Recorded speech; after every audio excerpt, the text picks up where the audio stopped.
Assalamualaikum warahmatullahi wabarakatuh. Alhamdulillahilladzi ja'ala al-ulama'a surujad dunya wa masabihal akhirah. Wa ashhadu an la ilaha illallah wahdahu la syarika lahu 'alimul ghaibi wasyahadah. Wa ashhadu anna sayyidana wa nabiyyana Muhammadan 'abduhu wa rasuluhu sahibul mu'jizati wal karamah. Allahumma salli wa sallim ala abdika wa rasulika sayyidina Muhammad sahibis syafa'ah wa ala alihi wa sahbihi wa dhurriyyatihi wa atba'ihi ila yaumil qiyamah. Rabbi shrah li sadri wa yassir li amri wahlul 'uqdatam min lisani yafqahu qawli wa saddid lisani wahdi qalbi bijahid nabiyyi wal ali dusturakum ya ahlad darak wa ya ahlal batin wa ya ahlan naubah wa ya ahlan nur, amma ba'd. Yang mulia para habaib dan para syaraif, yang mulia para alim ulama, guru-guru kita sabarataan, mohon maaf ulun tidak menyebutkan nama pian satu persatu, namun tanpa mengurangi rasa ta'zim ulun lawan pian-pian barataan. Hadirin hadirat pecinta Rasulullah, pecinta majelis ilmu yang ulun hormati, yang ulun muliakan, mudah-mudahan kita barataan mendapatkan ridhonya Allah Subhanahu wa ta'ala. Hari ini untuk menambah keberkahan acara pada kesempatan hari ini, tadi sudah kita dibacakan ayat suci Al-Quran, dibacakan maulid Nabi, kisah riwayat hidup Nabi kita. Tambah lagi supaya tambah barokah acara, marilah dengarkan sedikit uraian atau riwayat hidup seorang wali yang mungkin di sini kita bisa mengambil pedoman untuk hidup kita ke depannya. Di dalam bulan Jumadil Akhir ini, di antara wali yang Allah wafatkan di dalamnya yaitu Sayyiduna Imam Al-Qutub Al-Habr Al-Habib Abdul Qadir bin Ahmad bin Muhammad bin Fiqih yang ada di Malang. Beliau ini sosok wali yang sangat-sangat luar biasa. Beliau kelahiran Hadramaut. Malam sebelum beliau lahir ke muka bumi ini, di antara wali yang bermimpi di sana Al-Habib Syekhon bin Hashim As-Saggaf.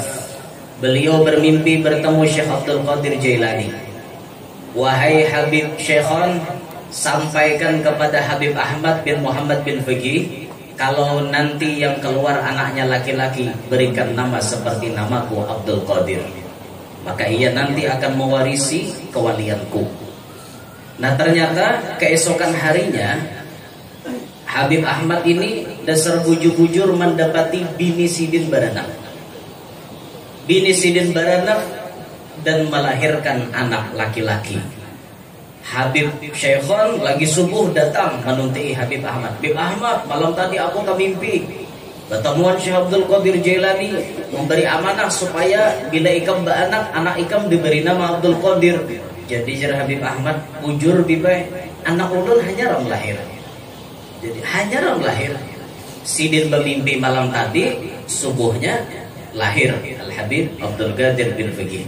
Maka dingaranilah langsung anaknya dengan nama Abdul Qadir, dengan niat mengambil berkat mudahan sama Abdul Qadir Jailani. Dan itu menjadi kenyataan ketika ganalnya Tuhannya, kemudian di akhir hayatnya beliau sukses menjadi wali yang bahkan mendapatkan makom kutub, mendapatkan makom yang tertinggi di antara para aulia. Beliau Al-Habib Abdul Qadir bin Ahmad bin Muhammad bin Fiqih. Ini satu pelajaran. Pelajarannya di situ, bila kita hendak anak kita berberkat, maka ngaranilah ngaran anak kita dengan ngaran orang-orang soleh. Kada usah milik mencari ngaran tuh. Ini mencari ngaran berminik-minik betakoni si Ustadz Google. Ustadz Google tuh kayak itu ngarannya. Ulahnya kayak ini ngarannya. Nebe-nebenya mengilok-ngilokkan ngaran. Itu Ustadz Google bari ngaran. Sudah, kita kada usah betakonan Google. Lihati wali-wali yang sukses di benua seorang siapa-siapa. Jiplak ngaran Sidin. Ambil ngaran Sidin. Siapa misalnya mau ambil berkat Datuk Kalampayan, akhir anak lelaki Muhammad Arsyad, selesai. Mau ambil ngaran Habib misalnya, mudahan kayak Sidin, nah ngaran nih Ismail. Mau ambil berkah, mudahan artinya kayak Sidin, kayak itu nah. Mau ambil berkah, cuma bel kayak SD jangan dibuat. Itu malah camoh kita di benua. Timbul bayar sampai itu bima samakallah Ismail bil Ghais. Camoh. Awak orang biasa. Siapa jurabahnya tuh kecil aja. Abahnya tuh kecil timbul anak bil Ghais daur kampung. Itu nang marga-marga habaib jangan dipakai. Harus paham itulah kita muhibbin, apa namanya, pecinta, mencintai para habaib wajib. Tapi marga habaib jangan diulang ngaran. Cukup di kampung kami nang kejadian kayak itu. Cukup. Nama Segap itu nah, Fauzi Segap. Ngarannya Fauzi Segap, cukup di kampung kami. Di kampung Piat jangan lagi. Sekali ditakoni kan apa? Maka ngarannya Segap. Ketujuh bener ya. Bubuh K7, jangan. Nah, ini marga bubuhan habaib. Kita disangka orang habaib bujuran, nggak bisa. Nah, itulah sama nang bengaran syarifah di mukaan bedehulu. Itu tuh sebujurnya kada apa-apa, cuman orang kampung ini nah bisa salah menjumlahkan. Bilanya ada syarifah di mukaan, lalu dipadahkan anak Habib ngintu aja. Padahal ada sangaran Sidin syarifah. Kayak itu tuh. Ngaran Sidin syarifah. Jadi jangan memakai marga habaib lah. Jiplak ngaran orang soleh. Insya Allah anak kita dapat keberkahan soleh. Itu aja, kada usah minik-minik mencari ngaran. Siapa nang di ada orang soleh, ada tuan guru, itu dijiplak ngaran Sidin. Insya Allah dapat keberkahannya beliau. Itu pelajarannya yang pertama di situ. Nah kemudian Habib Abdul Qadir bil Faqih ini, kehebatannya beliau, guru-gurunya mengakui kealimannya. Kalau kita mengaku alim, rendah. Tapi kalau guru mengakui kealiman kita, itu luar biasa. Kealimannya diakui oleh guru-gurunya. Siapa di antara guru beliau? Al-Habib Alwi bin Abdullah bin Syihab. Habib Alwi bin Abdullah bin Syihab, beliau mengatakan, keluarga bil fiqih, urusan fikih bagaikan Imam Al-Azra'i. Sedangkan ilmu-ilmu yang lain bagaikan lautan tak bertepi. Itu pujian Al-Habib Alwi bin Abdullah bin Syihab. Ini tokoh ulama Hadramaut yang dulu kata-katanya banyak, kalam-kalam hikmah beliau kemudian dibukukan. Nah di situ di antara kalam beliau menjelaskan Imam Haddad, kayak apa hebatnya Imam Haddad, Al-Habib Abdullah bin Alawi bin Muhammad Al-Haddad. Itu Imam Haddad bila mendapatkan hadis sulit, meyakinkan hadis ini apa sahih apa kada, beliau langsung bertemu dengan Nabi Muhammad. Langsung bertakwan lawan Rasulullah. Ya Rasulullah, ini hadis pian kada kah? Hadisku ya Nabi tulis Sidin dalam kitab. Nah makanya bagi kita-kita ini, ketika kita mengikuti kitabnya Imam Haddad, apapun hadis yang ditulis oleh Imam Haddad di dalam kitabnya, itu semua sahih. Karena beliau tidak menulis ke dalam kitab kecuali bertanya dulu kepada Nabi Muhammad SAW. Sama dengan Imam Ghazali kayak itu juga. Ya memang pun ditelusuri dari jalur sana, ada hajatan yang dhaif jar. Kayak di dalam Ihya misalnya, oh banyak kayak yang dhaif ujar bubuhan peneliti nih. Tapi nang di situ Imam Ghazali bertakun kepada Rasulullah langsung, di hadis pian ka kada kan? Ya Nabi hadisku tulis Sidin. Maka kita pecinta Imamul Ghazali pasti meyakini apapun yang ditulis beliau itu adalah kebenaran dari Nabi Muhammad. Itu karomat-karomat bubuhan Sidin bisa berdapat baikung ya Allah dengan Nabi Muhammad SAW. Ada lagi guru beliau yang memuji lawan Habib Abdul Qadir bil Faqih nih, yaitu Al-Habib Ahmad bin Hasan Al-Attas di Huraidah.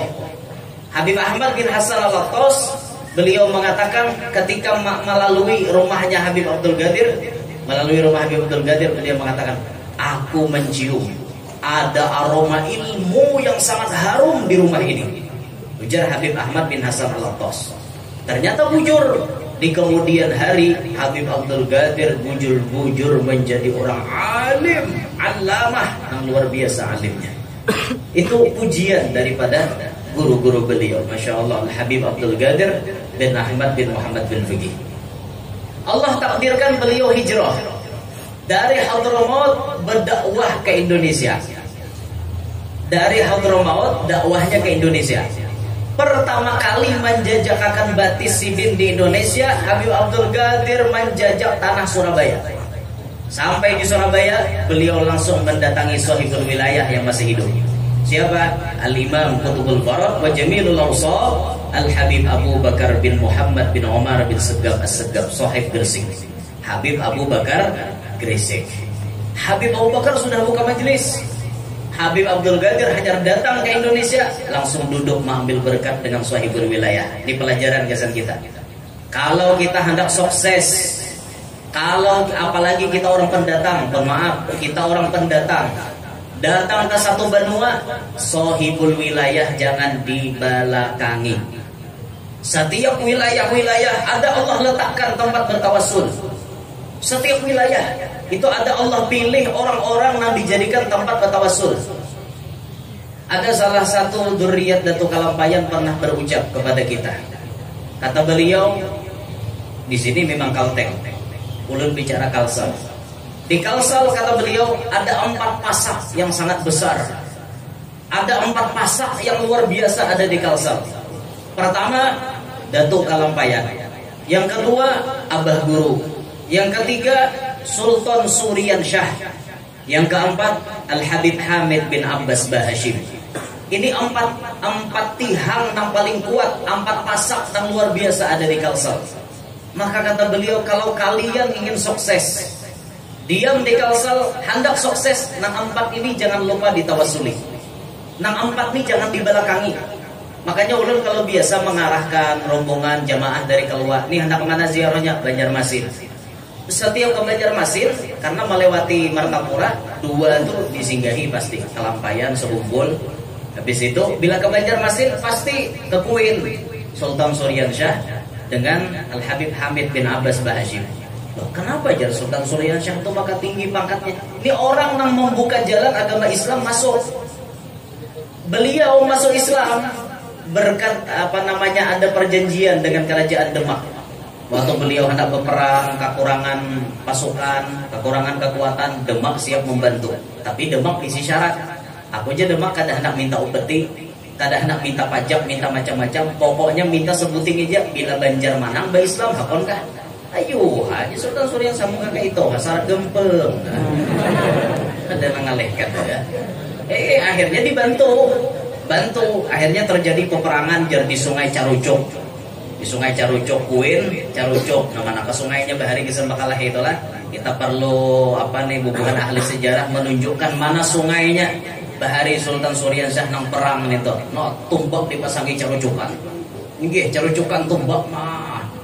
Sungai Carucuk nama Jerujuk. Oh, Jerujuk ya lah. Carucuk ya lah. Carucuk ke Jerujuk kah? Orang tambah tulisannya aja belain. Nah, pas bakalahi menang, akhirnya jadi Demak tepatilah janji. Ba Islam berkat Sultan Surian Shah ba Islam ini membuka jalan Islam masuk bebas ke tanah Banjar. Nyaman masuknya Pian. Sampai ke Pahuluan ke wadah kami. Bahari wadah kami itu namanya ada. Ada tahu di Allah Ta'ala. Bahari animisme, dinamisme, keyakinan. Meyakini roh nenek moyang hidup, meyakini sesuatu bisa mendatangkan manfaat. Kayak batu disembah, pohon ganal disembah. Itu dulu sampai masuk utusan Sultan Surian Shah, Khatib Daya masuk berdakwah jar ke Pahuluan situ. 3 kepala suku dapat sini masuk Islam, Saikong kada mau. Nah, bertiga mau, akhirnya balai adat mereka dirubah jadi masjid. Itulah masjid yang ada di tempat kami, Masjid Pusaka Pasar Arba Banwalawas. Itu saksi sejarah Islam masuk ke daerah Pahuluan. Seikong kepala suku yang kada mau masuk. Kepala suku makanya duduk para tuan guru dari telinga. Itu demi menjaga kode etik jurnalistik itu, supaya jangan macam-macam. Nah, akhirnya buahnya mengasingkan diri, kada mau masuk, kada mau berkumpul dengan orang Islam. Saksi sejarah ya. Berkat siapa? Berkat Sultan Surian Shah. Kada kegembangan sidin membuka jalan, makanya tinggi pangkatnya di hadapan Allah Subhanahu wa ta'ala. Nah, ini pelajaran kesan kita. Kemanapun kita tulak, dimanapun kita berdiam, sahibul wilayah jangan dibelakangi. Pian hendak sukses, sahibul wilayah ditunti. Biar hendak kemana-mana, sahibul wilayah jangan ditinggal. Ini berduduk dulu ke jauh, sahibul wilayah di belakangi. Serta ada badep je sidin. Kemana-mana tulah aku je sidin di dua kan, aku di nomor 13 kan. Hah, sarik sidin. Kadang mahirani lawan sahibul wilayah. Belajar kita beradab lawan sahibul wilayah. Setiap wilayah-wilayah ada Allah letakkan orang-orang yang bisa dijadikan tempat bertawassul. Nah ini contoh dari Habib Abdul Qadir. Datang ke Indonesia langsung menuntungi sahibul wilayah yang masih hidup. Kalau kita yang masih hidup tahu silahkan datangi. Yang meninggal dunia kita datangi juga. Ketika beliau sudah menetap di Surabaya, apakah beliau ambil mengaji? Ada. Beliau tetap mengaji kepada Habib Abu Bakar Gresik. Beliau tetap mengaji ke Bondowoso bahkan ke tempatnya Habib Muhammad bin Ahmad Al-Muhdhar. Habib Muhammad bin Ahmad Al-Muhdhar ini yang banyak dikatakan ulama, kami paling sering bermimpi Nabi Muhammad, wajahnya Nabi Muhammad paling mirip dengan wajahnya Habib Muhammad bin Ahmad Al-Muhdhar. Paling mirip dengan wajahnya Nabi Muhammad SAW. Memang wajah aslinya tuh ada lebih pada itu. Ada orang dibayangkan lagi biar melihat buan Habib je bunga-bunga sebenar, apalagi datunya lah luar biasa bungasnya. Kita ini pada Tuhan kita lain jalur, lalu kemana-mana kan. Saya ulun dia tahu ingin datu Muhammad Yanur bin Syarwani bin Suryansyah bin Abdul Manap ingin situ dia tahu. Atasnya anggah sanggah muyang-muyang dia tahu lagi. Siapa ada beda dengan para habaib? Itulah beda antara kita orang awam dengan habaib. Kita orang awam silsilah nasab kita tidak terjaga. Tapi para habaib Allah jaga nasab beliau-beliau.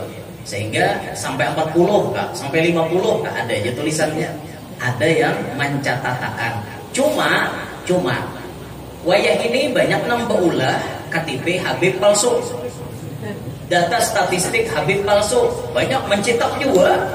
KTP juga ada robitohnya juga, nang bentuk juga, bernomor seri juga, lengkap. Ada ulun guruwe turunan ke-40. Ulun itihi muhanya ada data para Habib lah. Meitihi bukan berarti meitihi muha atau apa aja, sirnya kelihatan lah ya orang tuh. Ada aja sir Nabi Muhammad di muhanya ada aja. Melihat kada di ingohnya Habib tuh kada ada. Pada sidin aku aja sidin nomor 40 sekian nah sampai yang karena ampun kuna anunya sekalinya robitohnya lain, maktab daimi lain sedangkan para habaib beliau mempercayakan semuanya pencatatan nasab yang dipercaya beliau satu-satunya hanya kepada maktab daimi. Kalau mengeluarkan maktab daimi kita percaya 100%. Kalau maktab yang lain mengeluarkan kaina dulu percaya, bukan seudon tapi kaina dulu percaya, kecuali setelah kita bawa kepada ahlinya. Bujur Habib, ya kita percaya. Nah itulah jangan tertipu biar. Ya datang pakaian 3 lapis jubah memuat bertiga. Ayo pada gagem banget, potongan meyakinkan tasbih bagi kaminting genarnya. Aku Habib tetal margaku ini. Percaya aja langsung menyuruh baju lah, ricup-ricupan minta suruhi. Tiup amplop, hibab amplop sini diisi mah kata. Hati-hati biarlah, hati-hati benar ini. Amin angka itu. Ya tahu dia Habib nih rancak dia tetap mau ngikiran nang incaan gitu. Rancak tetap mau incaan. Ini. Allah. Nah, sidin kada bermandak untuk menuntut ilmu, terus beliau mengkaji ilmu. Di mana sidin berdiam di situ mengkaji ilmu. Pelajaran pulang dasar kita, setinggi apapun ilmu yang sudah Allah titipkan lawan kita, tetap jangan putus belajar. Tetap kita belajar. Di hati ketawaduan orang Bahari, alim tapi tetap mengaji. Hati beliau, alim, allamah, datang di Hadramaut, tetap datang ke Indonesia mengaji dengan ulama-ulama yang ada di Indonesia. Itulah dulu nampak kita melihat guru-guru Tuhan kita di Martapura. Kita melihat bagaimana almarhum Guru Salman Jalil, Tuha Sidin. Guru sekumpul itu Bahari murid Sidin. Tapi setelah guru membuka majelis, walaupun umurnya anum, Guru Salman Jalil mengetahui ini orang anum tapi dalamnya hebat. Dia orang anum tapi dalamnya Tuha. Ini dicari beliau sampai ada kan nama aku nih guru. Kenapa bil hakonnya mengaji lawan guru Zaini itu hakonnya? Kenapa? Jadi Guru Salman Jalil menjawab, ku cari-cari di dalam kitab yang cirinya paling pas menjadi syekh mursyid cuma ada pada diri guru Zaini. Oleh karenanya walaupun inya dulu anak muridku, tapi sekarang aku jadi muridnya. Jadi contoh dari ulama-ulama kita, kada sufan mengambil ilmu daripada orang nang tarandah daripada sidin. Tarandah hitungannya murid pembahari. Amun nang sombong lalu mau capi ya. Wah, siapa panggil tuh ya bahari aku belajar mengaji gitu. Bujur pian belajar mengaji bahari. Tapi inya berhimmat, mah bakakat berhimmat akhirnya tak naik juga Bujur ada seorang tatap jana alif di atas A, alif di atas barisnya A, ain mati waw berdepan barisnya O, Zal berdepan barisnya tu A, O, tu tatap aja kayak itu. Ada boba, ada anak murid ini bakakat, lebih himmat naik, akhirnya dapatinya. Nah maka kita belajarlah di mana kita berdiam belajar, ambil ilmu kepada siapapun, ambil ilmu. Inang manfaat ilmunya, inang disampaikannya, ambil ilmu tersebut. Jangan putus daripada menuntut ilmu lah. Sayyiduna Abu Darda beliau pernah berkata, utlubul ilm, kata beliau, tuntutlah ilmu. Fa in ajaztum, jikalau kalian lemah daripada menuntut ilmu, maksudnya fa'ahibbu ahlah, maka hendaklah kalian mencintai kepada ahlul ilm. Siapa ahlul ilm? Al-muallim wal muta'allim, nang mengajar lawan nang belajar. Ini ahlul ilm namanya. Tuntutlah ilmu, kata beliau. Tapi sudah lemah, awak panggaringan karena angin malam kada kawa lagi, di mana-mana tulak ke majelis kada kawa lagi. Yuk cintai orang-orang yang berkecimpung dengan ilmu. Jangan dihapap, jangan diwadah. Ini melihat orang ke majelis diwadah, bau surga aja. Orang lalu gue sempat bau surga, amin akan naik amin gitu. Cuma nang lalu ini masih hanyaran untuk ilmu panasan. Situ bau neraka aja, langsung bersih. Jangan kayak itu lu berendai orang yang berarti bau surga, amin. Orang kayak itu aja. Cuma karena hanyaran untuk ilmu lu panas. Kada kawata pakai hilim belum. Hilim di kepala tuh hari-hari ya. Hilim nang di dalam dada, maksudnya kada kawat. Menyahut aja tuh. Oh, aduh ya. Situ bau neraka aja. Luar biasa. Jangan menyahut-nyahut nang kayak itu. Biar dia orang menyambati. Orang alim apalagi jangan disambati. Orang alim itu berdataan bisi kekurangan. Pian hendak mencari manusia yang sempurna kadada kecuali Nabi kita Muhammad SAW. Itu aja yang sempurna tiada celah. Hanya Nabi kita Muhammad. Yang lain pada Nabi ada kekurangannya. Ini orang alim didikti-dikti, disambati macam-macam. Oh, guru si anu tuh kekurangan yang ini. Guru si anu tuh sini kurangnya. Guru si anu tuh gini kurangnya. Ada terus kurangnya. Harap mengomentari dia. Seorang siapa? Sekolah kada, amat kada, ngaji kada bisa. Ngomentari nomor satu. Jangan jaga pemuntungan. Koloko katulahan. Katulahan tuh katanya mau nang imbah nyambat langsung katulahan aja kayak itu. Kadang-kadang gurunya sudah meninggal hanya katulahan. Kemana minta ampun? Pernah ulun sampaikan sudah. Kurang katulahan lawan abah guru bisa kumpul. Pernah ulun menceritakan itu, cuma ulun ulang pada bapak sebagai pelajaran kesan kita berdatang. Lagi guru hidup inya apa ianya menyembati, inya nampak ianya memfitnah. Sudah top guru meninggal dunia, bangkrut habis-habisan, miskin, mencari penglaris kemana-mana, kada mau naik lagi hartanya. Sampai terdatangi salah satu anak muridnya abah guru, beliau min ahlil kasyaf, orangnya kasyaf. Didatangi sidin guru minta penglaris lawan pian, kami ini uyuh benar hendak naik wa hidup hari kami sugih guru sakali sidin betungak meiti dahinya harau batulisan di dahi. Napa tulisannya? Aku katulahan lawan guru sakumpul. Ada jadi sidin aku niupakan banyak langsung kututupi. Apa katulahan perguruan seorang? Ada kawai, aku ada kawa melawannya sidin ini urusannya dan perguruan seorang. Ada wadinya sih aku niup-niupakan ini bahwa lomba guruan aku judulnya. Nah sampai pian guru meninggal dunia hanya terasai akibatnya. Itu makanya hati-hati kita mau sudah tahu bahwa orang alim ini alim benar. Maka dari itu jaga pemuntungan kita, jangan sampai kita menghina kepada orang yang menuntut maupun orang yang mengajar. Jangan dihina. Dimanapun ada kesempatan, yuk belajar. Jangan kada belajar. Contoh daripada Habib Abdul Qadir Bilfiqih tadi. Nah kemudian Habib Abdul Qadir Bilfiqih, beliau mengajarkan ilmu di Indonesia ini. Beliau mengajarkan ilmu, banyak murid-murid beliau yang jadi wali. Siapa di antaranya? Wa minhum Sayyiduna al-Imam Al-Ustaz Al-Habib Muhammad bin Husain Ba'bud Lawang. Itu muridnya beliau. Pendiri pondok pesantren Darun Nasyiin, itu muridnya Habib Abdul Qadir Bilfiqih. Banyak lagi murid-murid yang lain seperti Al-Habib Al-Muhaddis Al-Habib Salim bin Ahmad bin Jindan. Kayaknya Habib Jindan. Habib Salim bin Ahmad bin Jindan ini nama cetak, salah satunya nama cetak Sidin jadi orang saleh, jadi orang alim, ahli hadis. Habib Abdul Qadir Bilfiqih nama cetak. Banyak murid-murid beliau. Murid yang spesial benar, anak Sidin seorang, anak Sidin yang memang diproses oleh beliau. Tatkala Sidin ziarah ke makam Nabi Muhammad, beliau bakurinah berdoa, Ya Rabb, ulun meminta khusus di makam kekasih engkau, agar engkau memberikan ulun anak laki-laki yang menjadi penghafal hadis. Setahun kemudian Habib Abdul Qadir bisi anak dingaranilah Abdullah. Ini yang terkenal sebagai Profesor Dr. Al-Muhaddis Al-Habib Abdullah bin Abdul Qadir bin Ahmad bin Muhammad bin Fiqih. Ahli hadis. Orangnya luar biasa. Berapa juta hadis itu dipakai oleh dihafal oleh beliau. Dan kalau melihat pakaiannya Habib Abdullah itu berlapis-lapis. Berlapis-lapis pakaiannya.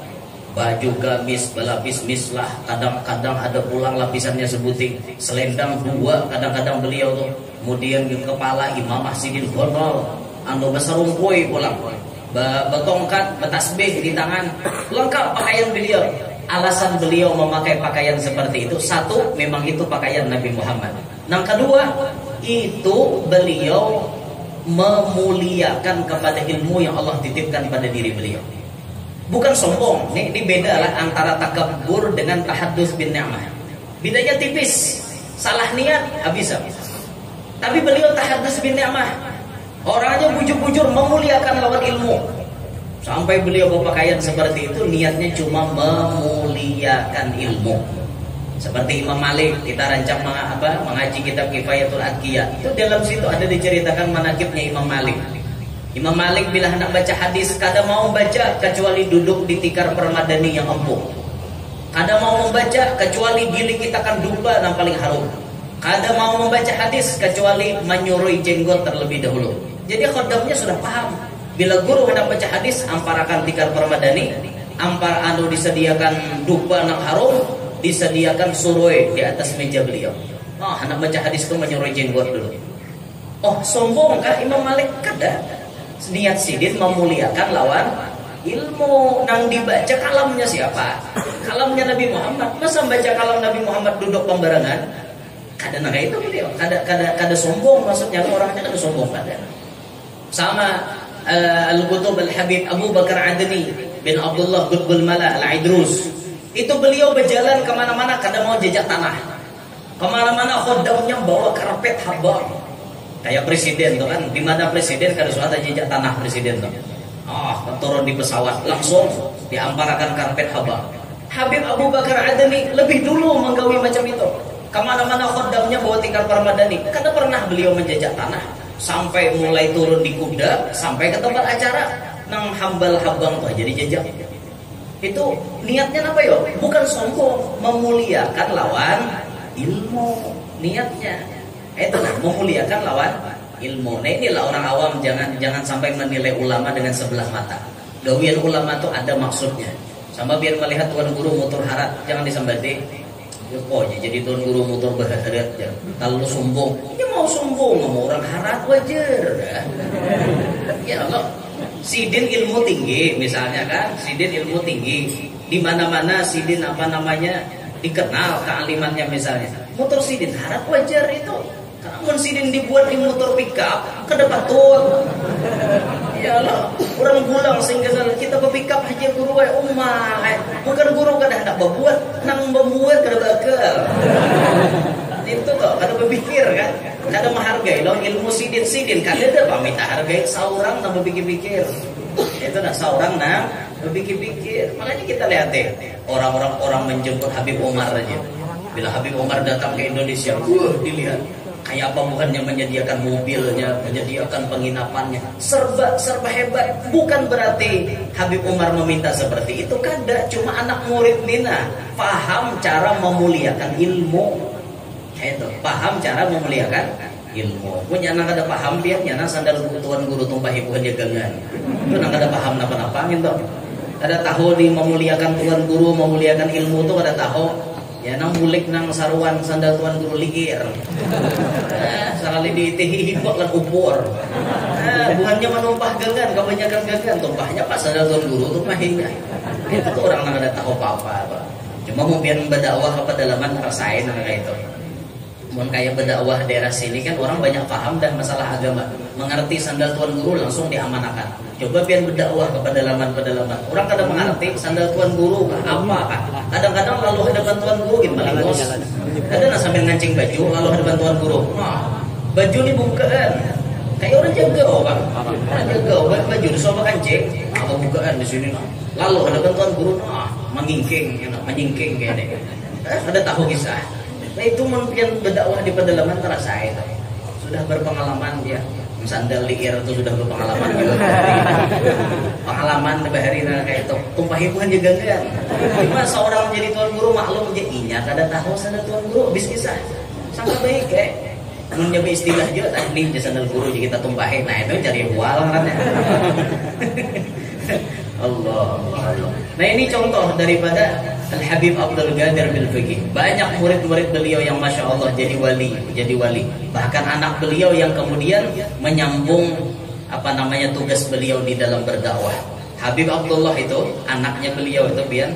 Ada yang menceritakan beliau itu 300 kali yaqadhah dengan Nabi Muhammad. Berarti kalau ada hitungannya setiap pertemuan dengan Nabi Muhammad ditulis oleh beliau. Ditulis hari pertama pertemuan dengan Nabi Muhammad yaqadhah tulis 1. Kena pertemuan tulis 2. Sampai 300 kali pertemuan dengan Nabi Muhammad. Baikung Nabi baikung. Bukan bermimpi, baikung. Berdapat baikung dengan Nabi Muhammad. Ini makom orang-orang dulu tingginya Masya Allah kayak itu. Kita kada usah kita bercita-cita kayak gitu karena rasa-rasanya kada mungkin muha-muha kita ini tercapai kayak itu. Rasa kada mungkin. Oh, di mana punya kada mungkin? Ya sudah kita mengemis kepada Allah minimal yang paling rendah kita mendapatkan sebelum meninggal mimpi bertemu Nabi Muhammad SAW. Mimpi bertemu Nabi Muhammad. Mimpi bertemu Nabi karena ini modal supaya kita kau mendapat Nabi secara yaqadhah. Nabi pernah mengatakan man ra'ani fil manami fasayarani fil yaqadhah. Siapa yang melihat aku di dalam kuring pasti melihat aku kena di waktu jaga. Al-Habib Abdurrahman bin Abdullah bin Abdul Qadir bin Ahmad bin Muhammad bin Fiqih beliau mengatakan yaqadhah itu maknanya inda sakaratil maut. Yaqadhah itu waktu terjaga maksudnya waktu kita hendak mati. Waktu kita hendak meninggal dunia Nabi Muhammad datang menjemput kita. Tapi modalnya sebelum itu bila hendak diambili Nabi rahatan sakarat, kita wajib rahatan normal ini di dunia ini mimpi barang sekali pertemuan dengan Nabi Muhammad. Kalau kada pernah mimpi, mana mungkin Nabi Muhammad mendatangi? Maka di PR kesan kita bertaat, mudahan kita mimpi Rasulullah. Ayo berusaha tiap hari membaca kayak itulah, membaca amalan-amalannya. Siapa tahu Nabi bercungul di dalam mimpi kita. Suatu saat bercungul.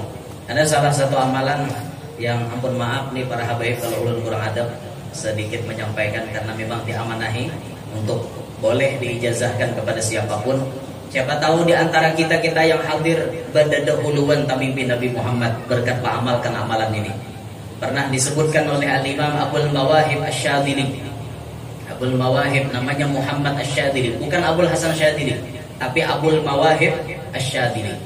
Ya, beliau bertemu dengan Nabi Muhammad, diperintahkan oleh Nabi Muhammad sampaikan kepada umat setiap hendak guring di antara doa guring bacalah amalan a'udzubillahi minasyaitonir rajim 5 kali. Bismillahirrahmanirrahim 5 kali. Baru disambung Allahumma bihaqqi sayyidina Muhammad arini wajha sayyidina Muhammad halan wa ma'alan 1 kali. Setiap hari kata beliau hendak guring siang, kah guring malam, pokoknya bila hendak guring baca itu Siapa yang rutin mengamalkan seperti itu, Nabi menjamin, aku suatu saat akan hadir dalam mimpinya. Ini kita diperintahkan oleh Sayyidil Walid Al-Ustadz Fadilatul Ustadz Al-Mukarram. Masya Allah, beliau sudah tua tapi ingatannya luar biasa. Ini salah satu alumni Sayyid Muhammad Al-Maliki yang pertama. Kawan beliau Al-Habib Hasan bin Ahmad Baharun. Kawannya beliau Al-Habib Hussein bin Aigil yang di di Probolinggo. Dan itu era-era pertama mengaji kepada Sayyid Muhammad Al-Maliki. Belum di Rusaifah, belum. Masih di sebelum Rusaifah. Ini alumni pertama. Itu kata beliau memanggil ulun Muhammad. Jadi Ustadz Muhammad, sampaikan kepada umat, ijazahkan kepada umat amalan ini. Jadi a'udzubillahi minasyaitonirrajim 5 kali, bismillahirrahmanirrahim 5 kali, baru disambung Allahumma bihaqqi sayyidina Muhammad arini wajha sayyidina Muhammad halan wa ma'alan 1 kali. Insyaallah suatu saat Nabi Muhammad akan datang di dalam mimpi kita. Amalan yang ulun sebutkan ini, mohon maaf kepada habaib dan guru-guru Tuhan, ulun mohon izin mengijazahkannya. Amalan yang ulun sebutkan seperti itu tadi, ulun ijazahkan lawan pian sabarataan. Mudahan berkat amalan itu kita ditamuakan Allah dengan Nabi Muhammad SAW. Jadi usaha kesan kita berataan biar. Kada mau apa kada berusaha. Doanya kita pakai, kelakuan sedikit demi sedikit menuruti kelakuan Nabi Muhammad. Ya, apa mau doanya aja hari-hari kelakuan membelet, ngalih juga, nah kayak itulah. Nah, kita ini sudah yaqadhah dengan Nabi kata kawan, mimpi barang. Jangan kadang. Inilah sosok beliau-beliau yang mulia, Al-Habib Abdul Qadir bin Faqih. Punya anak orang mulia, Al-Habib Abdullah bin Faqih. Luar biasa. Dan kita setiap bulan Jumadil Akhir ini mengingat akan haulnya beliau, melihat live streamingnya biasanya di HP, di TV. Bahkan sebagian daripada kawan-kawan kita pergi ke Darul Hadis di Malang mengikuti haulan beliau. Tahun ini di Indramayu lagi haulan beliau, karena mungkin di Malang masih kada bisa, karena acil pupit betungguan aja. Jadi dipindah ke Indramayu, karena Indramayu acil pupitnya tak lama sedikit kira-kira. Kawan dipindah ke situ. Semuanya beliau mengikuti haulan seperti itu. Allah luar biasa. Nah, alhamdulillah kita Kalsel nih rancak kedatangan salah satu anak murid yang jalur ilmunya bersambung kepada beliau-beliau. Siapa nih? Beliau masih ada di Kalsel. Al-Habib Abu Bakar bin Abdul Qadir Maulad Dawilah. Habib Abu Bakar bin Abdul Qadir Maulad Dawilah ini muridnya Al-Habib Abdurrahman bin Faqih. Habib Abdurrahman anaknya Habib Abdullah bin Faqih. Habib Abdullah anaknya Habib Abdul Qadir bin Faqih, yang ceritanya ulun ceritakan saat ini. Banyak pelajaran yang bisa diambil dari kisah-kisah orang soleh. Walhasil orang soleh, orang wali itu mendapatkan kedudukan yang tinggi, bukan hanya sekedar santai-santai, tapi beliau mendapatkan kedudukan dengan kesungguhan yang luar biasa. Mudahan kawan diambil paham, kawan diambil manfaat apa yang ulun sampaikan. Mudahan jadi barokah kesan kita berataan. Minta ridho, minta halal, biar mudahan perkumpulan ini menjadi sebab dosa-dosa kita dihapus Allah. Hajat-hajat kita dikabulkan Allah, hajat dunia, hajat akhirat, terlebih khusus hajatnya tuan rumah. Dan mudah-mudahan berkat majelis hari ini Allah takdirkan kita berataan selamat dunia sampai akhirat. Mohon maaf, ulun kadang menyelesaikan acara, ulun langsung berangkat ke Kapuas, dan ulun mohon dibukakan jalan supaya ulun nyaman lewat. Inggih, minta ridho, minta halal, dan bukan pian tolong bertahan karena masih ada acara tahlilan sedikit. Minta ridho, minta halal. Demikian, subhanallah wa bihamdik, asyhadu an la ilaha illa anta astaghfiruka wa atubu ilaik. Assalamualaikum warahmatullahi wabarakatuh.